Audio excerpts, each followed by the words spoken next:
নমস্কার, নিউজ 18 বাংলায় স্বাগত। রাত 11টায় সেরা 11 নিয়ে রয়েছি আমি অনিন্দিতা।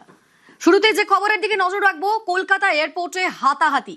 কিছুক্ষণ পরেই দিল্লি থেকে ফেরার কথা ছিল, কলকাতায় ফেরার কথা ছিল অভিষেক বন্দ্যোপাধ্যায়ের, এবং তার ফেরার কিছুক্ষণ আগেই অভিষেককে বিক্ষোভ দেখাতে এয়ারপোর্টে পৌঁছন বিজেপির সমর্থকরা। এয়ারপোর্টে জমায়েত তৃণমূল সমর্থকদেরও। এয়ারপোর্টে দুপক্ষের বচসা, তারপর ধস্তাধস্তি, রীতিমতো মারপিট। অভিষেক আসার আগে বিমানবন্দরে রীতিমতো উত্তেজনার পরিস্থিতি।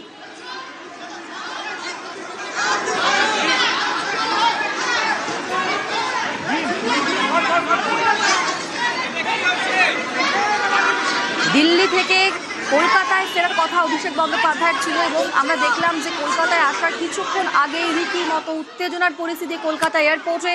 হাতাহাতির ছবি সামনে এলো। অভিষেককে বিক্ষোভ দেখাতে এয়ারপোর্টে জমায়েত করেন বিজেপির সমর্থকরা, আর এয়ারপোর্টে জমায়েত করে তৃণমূল সমর্থকরাও। সেই দুপক্ষের মধ্যে বচসা শুরু হয়, তারপর ধস্তাধস্তি, রীতিমতো মারপিট। অভিষেক আসার আগে বিমানবন্দরে উত্তেজনার পরিস্থিতি।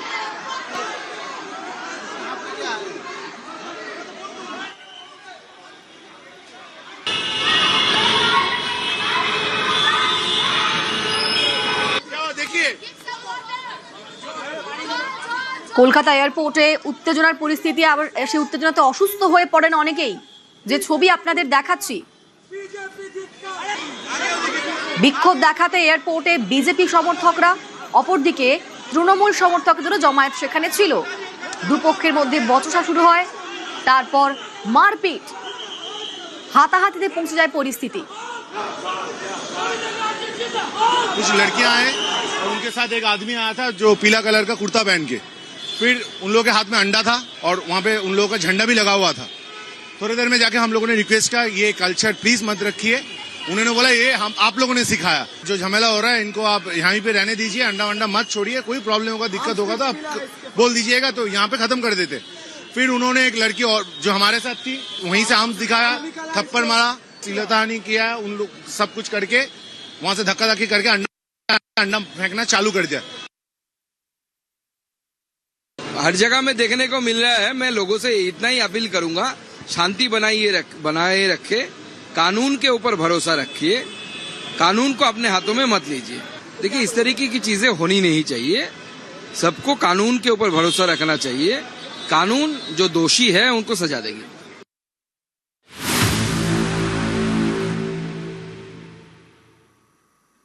তৃণমূলের 3টি ব্যাংক অ্যাকাউন্ট ফ্রিজ। তৃণমূলের 3 ব্যাংক অ্যাকাউন্ট ফ্রিজ করা হলো। ফ্রিজ হওয়া টিএমসির 3 অ্যাকাউন্টে 440 কোটি। রাজ্য পুলিশের সাইবার সেলকে চিঠি ব্যাংকের। সাইবার সেলে অভিযোগ জানান বেসুরো বিধায়করা। টিএমসির অ্যাকাউন্ট ফ্রিজের আবেদন করেন বেসুরো বিধায়করা। সাইবার সেল চিঠি দেয় বেসরকারি ব্যাংকে। সাইবার সেলের চিঠি পেয়ে ব্যাংকের পদক্ষেপ। তৃণমূলের 3 ব্যাংক অ্যাকাউন্ট ফ্রিজ। কোষাধ্যক্ষ হিসাবে অরূপ বিশ্বাস একটা দুপাতা চিঠি লিখেছিলেন একটি বেসরকারি ব্যাংকের সেন্ট্রাল প্লাজা ব্রাঞ্চে। তারপর আজ তৃণমূল কংগ্রেসের আজ বলবো থেকেও বলা ভালো, গতকাল গভীর রাতে তৃণমূল কংগ্রেসের 10 জনের মতো বিধায়ক, যারা বিদ্রোহী বিধায়ক হিসেবে পরিচিত, তারা সাইবার ক্রাইম থানায় চিঠি দিয়ে তৃণমূলের অ্যাকাউন্ট সিল করার দাবি জানান। এবং তাদের দাবি অ্যাকাউন্টগুলোতে অনেক গোলমাল আছে, তাই এই অ্যাকাউন্ট আপাতত বন্ধ রাখা হোক। এবং এই অভিযোগের ভিত্তিতে তদন্ত শুরু করে সাইবার ক্রাইম শাখা। এরপর বিধাননগর পুলিশ কমিশনারেটে সাইবার ক্রাইম পুলিশ স্টেশনের তরফ থেকে আজকে ব্যাংকে জানানো হয় যে 3টি অ্যাকাউন্ট যেগুলোর কথা তারা পেয়েছেন, এই যাবতীয় ঘটনাবলীর ভিত্তিতে তৃণমূল কংগ্রেসের 3টে অ্যাকাউন্টকে যেন ডেবিট ফ্রিজ করে দেওয়া হয়। যেটা আজকে বিদ্রোহী বিধায়করা অভিযোগের ক্ষেত্রে বলেছে যে অ্যাকাউন্টগুলোর থেকে অনেক অর্থ দুর্নীতির কাজে থেকে হয়তো এসছে, কাটমানি থেকে এসছে, ডাকাতি থেকে এসছে। ফলে এই অর্থের উৎস খুঁজে বার করা প্রয়োজন, এবং তারা মনে করছেন এখানে স্বচ্ছভাবে এই অর্থ থাকেনি। ফলে তারই ভিত্তিতে তদন্ত শুরু হয়, এবং তার জেরেই হচ্ছে আপাতত এই 3টি ব্যাংকে ডেবিট ফ্রিজ করা হয়েছে। এবং অরূপ বিশ্বাস তিনি ট্রেজারার ছিলেন, তিনি এই বিষয়টি সবার নলেজে আনেন ব্যাংকে চিঠি দিয়ে। এবং এটা যখন আমাদেরও গোচরে আসে, এটা বোঝা যায় যে এই ব্যাংক অ্যাকাউন্টগুলিতে কিছু ট্রানজাকশন হয়ে যেতে পারে, এবং এখন যে পরিস্থিতি সেইখানে ট্রানজাকশন হওয়া উচিত নয়। সেই মর্মেই কিছু বিধায়করা তারা একটি কমপ্লেন করেন পুলিশের কাছে যে এইখানে যেই টাকা পয়সা রয়েছে তার বৈধতা এবং সেই টাকা পয়সা যেন এই মুহূর্তে কেউ কোনো ট্রানজাকশন না করতে পারে সেই আবেদন জানিয়ে এই যে প্রিন্সিপাল অপোজিশন ব্লক, যেটা স্বীকৃত প্রিন্সিপাল অপোজিশন ব্লক, তার বিধায়করাই চিঠিটি দেন। চিঠি দেওয়ার পরে পুলিশ তার যথাযথ ব্যবস্থা নিয়েছেন। এখন এই পরিস্থিতিতে ওইখানে আবার কে কার নিজের উদ্দেশ্যে ট্রানজাকশন করে নেবে সেইটাও তো খুব প্রশ্নের মুখে, যে সেখানে টাকা পয়সা যেগুলো ঢুকেছে তার সোর্স কি, সোর্স গুলো ঠিক আছে কিনা, এগুলো সবকিছু খতিয়ে দেখুক। আমরা চাই এর পূর্ণাঙ্গ তদন্ত হোক। হতে পারে এই টাকার সোর্স সঠিক নয়, প্রপার নয়, হতে পারে এর মধ্যে অবৈধ টাকা ঢুকেছে। তদন্তের বিষয়, তদন্তটা পূর্ণাঙ্গ তদন্ত সঠিকভাবে হোক, এটাই আমরা চাইছি। এ বিষয়ে এই মুহূর্তে দলের কিছু বলার নেই, কিন্তু আমার শুধু কৌতূহল আছে। গত 1 মাস আগের বিধানসভা নির্বাচনে যখন তারা প্রার্থী ছিলেন, ঋতব্রত বন্দ্যোপাধ্যায় এবং যারা এই বিষয়ে চিঠি দিয়েছেন তাদের কাছে দলের তরফে কোনো অ্যাকাউন্ট থেকে টাকা নির্বাচনে সাহায্য বাবদ গেছিল কিনা, যাদের মনে হয় দলে দুর্নীতির টাকা আছে তারা নিজেদের নির্বাচনে তৃণমূল কংগ্রেসের সেই অ্যাকাউন্ট থেকে আসা টাকা ব্যবহার করলেন কেন? যদি তারা সেই অ্যাকাউন্টের টাকা তাদের নির্বাচনে ব্যবহার করে থাকেন এবং সেই টাকা যদি দুর্নীতির টাকা হয়, তাহলে সেই অভিযোগে তাদের বিধায়ক পদ বাতিল হবে না কেন? নির্বাচনী বিধিতেই রয়েছে কোনো আপত্তিকর বা অবৈধ টাকা কোনো নির্বাচনে ব্যবহার হতে পারে না। সেটা যদি তারা তাদের নির্বাচনে কাজে লাগিয়ে থাকেন, অবিলম্বে সেই টাকাটা আগে ফেরত দিন অ্যাকাউন্টে, তারপর নীতিগতভাবে অভিযোগ করুন। অন্যথায় প্রমাণ হয়ে যাবে রাজনৈতিক উদ্দেশ্য সাধনে তৃণমূলের টিকিটে জিতে তৃণমূলের পিঠে ছুরি মারার জন্য তারা এইসব কাণ্ড করছেন। 20শে জুন পশ্চিমবঙ্গ দিবস, বাঙালির শেকড়ে ফেরার দিন। মুসলিম লীগের চক্রান্ত ভেস্তে দিয়ে হিন্দু বাঙালির জমি পাওয়ার দিন। সেই দিনেই তারকেশ্বরে প্রধানমন্ত্রী। মাননীয় প্রধানমন্ত্রী তার বিজি শিডিউলের মধ্যে তিনি 20 তারিখে পশ্চিমবঙ্গ দিবসের সরকারি কার্যক্রম তারকেশ্বরে এবং 21 তারিখ প্রত্যুষে আমাদের কলকাতাতে যে কর্মসূচি অনুষ্ঠিত হচ্ছে তাতে তিনি উপস্থিত থাকবেন, নেতৃত্ব দেবেন। Extend my warmest greetings and best wishes to all the sisters and brothers of Bengal on the forthcoming West Bengal Foundation Day on the 20th June. বদলের বাংলা এবার শিকড়ে ফেরার পালা। বাঙালির শিকড়, বাঙালির ইতিহাস, পশ্চিমবঙ্গের জন্মের ইতিহাস। 20শে জুন পশ্চিমবঙ্গ দিবস পালন করছে বাংলার প্রথম বিজেপি সরকার। আজ থেকে প্রায় 8 দশক আগে এই দিনেই মুসলিম লীগের চক্রান্ত ভেস্তে দিয়ে লক্ষ লক্ষ হিন্দু বাঙালিকে বাঁচিয়েছিলেন শ্যামাপ্রসাদ মুখোপাধ্যায়। এই দিনেই নিজের জমি পেয়েছিলেন হিন্দু বাঙালিরা। এই লড়াইয়ের ইতিহাসে অত্যন্ত গুরুত্বপূর্ণ একটি নাম তারকেশ্বর। 1947 সালের 4 থেকে 6 এপ্রিল এই তারকেশ্বরেই বসেছিল হিন্দু মহাসভার সমাবেশ। এই সমাবেশে হিন্দু হোমল্যান্ড তৈরির সিদ্ধান্ত গৃহীত হয়। সিদ্ধান্ত হয় বাংলা ভাগ হবে এবং হিন্দুদের হোমল্যান্ড পশ্চিমবঙ্গ ভারতে থাকবে, পাকিস্তানে যাবে না। তারকেশ্বরে যে অধিবেশন হলো হিন্দু মহাসভার অধিবেশনে নির্মল চন্দ্র চট্টোপাধ্যায় প্রাদেশিক হিন্দু মহাসভার সভাপতি, শ্যামাপ্রসাদ বাবু অল ইন্ডিয়া হিন্দু মহাসভার সভাপতি। সেইখানে রেজলিউশন পাস হলো, the demand for a Bengali Hindu homeland for the creation of West Bengal as a separate state to be part of the Indian union. 47-এর 4, 5, 6 এপ্রিল হিন্দু মহাসভা তারকেশ্বর একটি 3 দিনের পৃথক পশ্চিমবঙ্গ গঠনের দাবিতে 3 দিনের সম্মেলন। প্রকাশ্য সমাবেশে তারকেশ্বরে 50,000-এরও বেশি মানুষের উপস্থিতি দেখা যায় এবং এনসি চ্যাটার্জি, সেই সময়কার হিন্দু মহাসভার নেতা প্রয়াত সোমনাথ চট্টোপাধ্যায়ের পিতৃদেব, তিনি একটি প্রস্তাব পেশ করেন। শনিবার 20শে জুন পশ্চিমবঙ্গ দিবসে এই তারকেশ্বরেই প্রধানমন্ত্রী নরেন্দ্র মোদী, দেশের প্রধানমন্ত্রী যশস্বী প্রধানমন্ত্রী নরেন্দ্র মোদী তিনি তারকেশ্বরের মাটিতে আসছেন। রাজ্যের মুখ্যমন্ত্রী শুভেন্দু অধিকারী মহাশয় তারকেশ্বরের মাটিতে এসেছিলেন, আবার আসছেন। একটা বৃত্ত সম্পন্ন হচ্ছে। যে স্বপ্ন শ্যামাপ্রসাদ মুখোপাধ্যায় দেখেছিলেন সেই দিন থেকে আজকের যে বৃত্তটা, এটা একটা বৃত্ত সম্পন্ন হলো। স্বাধীনতার আগে মুসলিম লীগ চেয়েছিল ভারত ভাগ হয়ে পাকিস্তান তৈরি হোক আর অবিভক্ত বাংলা পাকিস্তানে চলে যাক। মুসলিম লীগের এই চক্রান্তের বিরুদ্ধে গর্জে উঠেছিলেন হিন্দু মহাসভার নেতা তথা পরবর্তীকালে জনসংঘের প্রতিষ্ঠাতা শ্যামাপ্রসাদ মুখোপাধ্যায়। আশুতোষ মুখোপাধ্যায়ের পুত্রের লড়াইয়ের জেরেই 1947 সালের 20 জুন ভোটাভুটি হয় অবিভক্ত বাংলার বিধানসভায়। 58-21 ভোটের সিদ্ধান্ত হয় বাংলা ভাগ হবে, পশ্চিমবঙ্গ ভারতেই থাকবে, পূর্ববঙ্গ যাবে পাকিস্তানে। এই ইতিহাস রাজনীতির ঠেলায় বাঙালি প্রায় ভুলতে বসেছিল। দাঁড়িয়ে বাম রাজনীতি করেছেন, দশকের পর দশক করেছেন, ওই পশ্চিমবঙ্গের ভূখণ্ড ছিল বলে করতে পেরেছে। তারা শ্যামাপ্রসাদ বাবুকে কিন্তু সবচেয়ে বেশি গালাগালি করেন। শ্যামাপ্রসাদ বাবু যখন বলেছিলেন যে আমরা বাংলা ভাগ চাই এবং পশ্চিমবঙ্গ গঠন করতে চাই, বামপন্থীরা বলেছিলেন না না না, আমরা বাংলা ভাগ চাই না, খুব ভালো কথা। কিন্তু তারা বলেছিল আমরা অবিভক্ত বাংলা পাকিস্তানের অন্তর্গত দেখতে চাই, এবং সেই জন্য তারা ওই স্লোগানও দিয়েছিল যে পাকিস্তানের দাবি মানতে হবে, তবেই ভারত স্বাধীন হবে। যারা সাপ দিয়ে মাছ ঢাকার চেষ্টা করেন তাদের বলি এই অভ্যাস পরিত্যাগ করুন, মাছের কাঁটা বেছে দিতে হবে, তা না হলে বাঁচবার উপায় নেই। এটাই আজকের বাস্তবতা, পশ্চিমবঙ্গ দিবসের প্রাসঙ্গিকতা। লক্ষ্মীর পেঁচা রাক্ষসের মুখ নিয়ে ঢাকার রাস্তায় যা হয় তার জন্য পয়লা বৈশাখ আমাদের জন্মদিন পালন করা সাজে না। আমরা এই সংস্কৃতিতে ঋদ্ধ নই বেড়ে উঠি। এই ব্যবস্থা থেকে বেরোতে হবে এবং আপনাদের সামনে অপশনও নেই, কারণ বাংলার মানুষ তা চাইছে।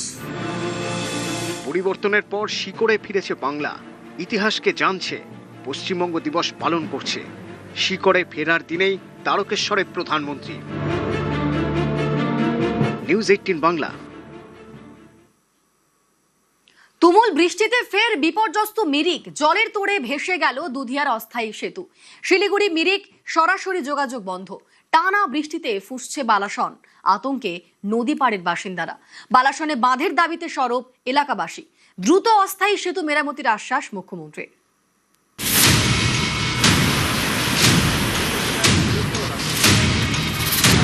4-5 দিন মধ্যেই কাজটা শেষ করা যাবে, আশা করা যায়।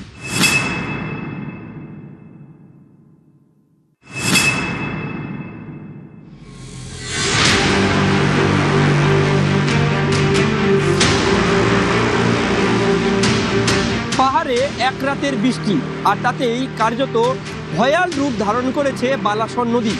বালাসন নদীর ওপর অস্থায়ী হিউম পাইপের সেতু, যা তলিয়ে গিয়ে ইতিমধ্যে যোগাযোগ বিচ্ছিন্ন হয়েছে শিলিগুড়ি এবং মিরিকের, যা মনে করে দিয়েছে 4 অক্টোবরের সেই ভয়াল এবং বিধ্বংসী ঘটনা।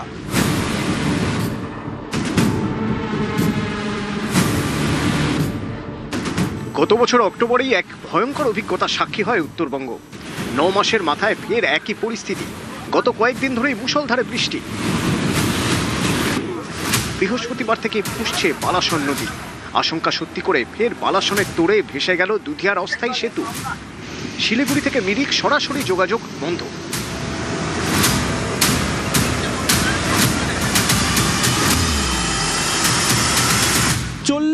মিটারের বেশি নদীগর্ভে বিলীন হয়েছে এই হিউম পাইপের অস্থায়ী সেতু। ক্ষতিগ্রস্ত হয়েছে আরও প্রায় 50 মিটার এলাকা। যদি আমরা ছবিটা দেখাই, ইতিমধ্যে ক্ষতিগ্রস্ত হয়েছে সেই অস্থায়ী হিউম পাইপের সেতু, যা কার্যত ভয় ধরাচ্ছে এখানকার বাসিন্দাদের। सेवरल टाइम से ममता सरकार को, अनिल सरकार को काफ़ी बार एप्लीकेशन किया, रिक्वेस्ट किया। 4 अक्टूबर 2025 में तो पूरा लगभग देखेंगे तो इंडिया में ही दुधिया को पहचाना गया, लेकिन उस टाइम भी दुधिया को बात नहीं प्रोटेक्शन किया। तो उसके नतीजे में आज क्या हुआ कि इतना बड़ा डैमेज हुआ, ये ब्रिज डैमेज हुआ, अभी ये डैमेज हो रहा है और कनेक्टिविटी अब बंद हो रहा है because of neglect of Anil Thapa and Mamata Banerjee. এক বছরের মধ্যে, 1 বছরেরও কম সময়ে 7-8 মাসের মধ্যে তৈরি হওয়া একটা ব্রিজ পুরো টেনে নিয়ে চলে গেল। সেখানে কাটমানি ছিল কিনা, গুণগত মান ছিল কিনা, সেগুলো আমাদের বিচার্য বিষয়ের মধ্যে পরে থাকবে। শিলিগুড়ি থেকে মিরিক যাতায়াতের অন্যতম প্রধান লাইফলাইন এই দুধিয়া সেতু। শুধুমাত্র যোগাযোগ নয়, পাহাড়ের অর্থনীতিও অনেকটাই নির্ভর করে এই সেতুর উপর। শিলিগুড়ি মিরিক যোগাযোগের মূল রাস্তা সেতু হয়ে যায়। সেতু না থাকলে ঘুর পথে মিরিক পৌঁছতে অতিরিক্ত 3 ঘন্টা। পাহাড়ে পণ্য পরিবহনের অন্যতম প্রধান লাইফলাইন দুধিয়া সেতু। স্থানীয় ব্যবসায়ীদের রোজগার দুধিয়া সেতুর উপর নির্ভরশীল। বর্ষার শুরুতেই এই গুরুত্বপূর্ণ সেতুটি ভেঙে পড়ায় কার্যত স্তব্ধ পাহাড়ি জনজীবন। অনেকে আতঙ্কে ঘরছাড়া। থমকে গিয়েছে উত্তরবঙ্গের পর্যটন। শুক্রবার ঘটনাস্থলে যান দার্জিলিং এর বিজেপি সাংসদ রাজু বিস্তা ও সরকারি আধিকারিকরা। एक नदी का ब्रिज कोई अगर सरकार नहीं बन सकती उसका तो टूटना तय था, 2026 में टूटा ही है। ममता दीदी को, टीएमसी को आज तक कुछ फर्क ही नहीं पड़ा। फर्क किसको पड़ता है? यहाँ की पब्लिक को पड़ता है। उनके घरों में पानी घुस जाता है। और ये जो टेम्पररी जुगाड़ किया है ये तो 5वीं क्लास का बच्चा भी कर सकता है, वैसा काम करके गए हैं।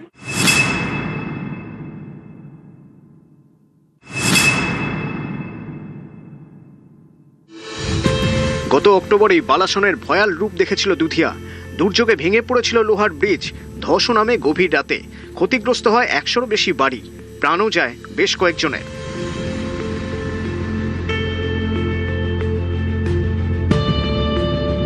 जो बारिश आया था ना, इसलिए बारिश की वजह से ये सब हो रहा है।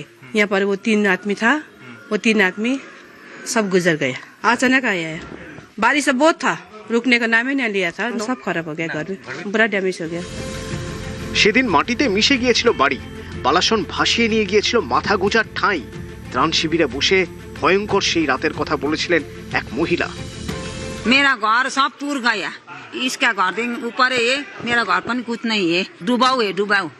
किचन सब लग गया, मेरो इसका घर है, इसका किचन इसका कुछ नहीं है। हम 4 लोग है, तल्लो घर मेरे भाई का है, सब गाँव ही खत्म।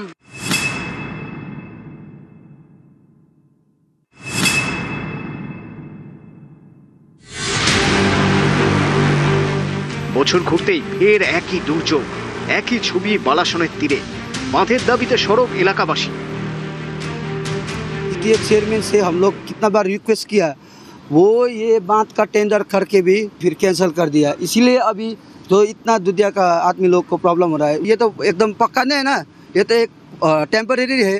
लेकिन हम लोग को तो टेम्परेरी का जरूरत नहीं है। अभी दुधिया का पूरा बासिंदा चाहते हैं ये एक परमानेंट ब्रिज होना चाहिए, और ब्रिज से पहले हम लोग के लिए पूरा पक्की एकदम पक्की बांध होना चाहिए। सवेरे मैं उठा ही नहीं था कि 6 बजे मुख्यमंत्री शुभेंदु अधिकारी जी का फोन आया और उनके निर्देश में यहाँ पे मैं उपस्थित हूँ और पूरी रिपोर्ट मैं उनको दूंगा। बांध के लिए ऑलरेडी जो है DPR बन गया है, वेटिंग होने के लिए, क्योंकि बहुत सारी टेक्निकल चीजें देखनी पड़ती है। वो जादवपुर यूनिवर्सिटी गया है, तुरंत ही जो है उसका टेंडर हो करके जैसे बारिश खत्म बांध का काम शुरू हो जाएगा। और इमीडिएटली जो है जितना जल्दी अभी पब्लिक को रिलीफ हो सकता है सरकार करेगी। যুদ্ধকালীন তৎপরতায় অস্থায়ী সেতু মেরামতের কাজ শুরু হয়েছে। এখন 4-5 দিন মধ্যেই কাজটা শেষ করা যাবে আশা করা যায়, যদিও ওয়েদার ফোরকাস্টে আগামী 2 দিন আপনার রেড সিগন্যাল রয়েছে। ইতিমধ্যে নদীতে যেমন একদিকে একটি জেসিবি লাগানো হয়েছে, তেমনি নদী থেকে বালি তুলে অন্য জেসিবি দিয়ে মাটি ভরাট করে এই পুনরায় হিউম পাইপের সেতু তা চালু করার পক্ষপাতী রয়েছে পূর্ত দপ্তর। তবে বৃষ্টি যদি না হয় তাহলে আগামী 3 দিনের মধ্যে ফের স্বাভাবিক হবে এই অস্থায়ী হিউম পাইপ সেতু। সেক্ষেত্রে শিলিগুড়ি মিরিকে যোগাযোগ ফের স্বাভাবিক হবে বলে পূর্ত দপ্তর সূত্রে খবর। দুধিয়া থেকে বিশ্বজিৎ মিশ্র, নিউজ 18 বাংলা।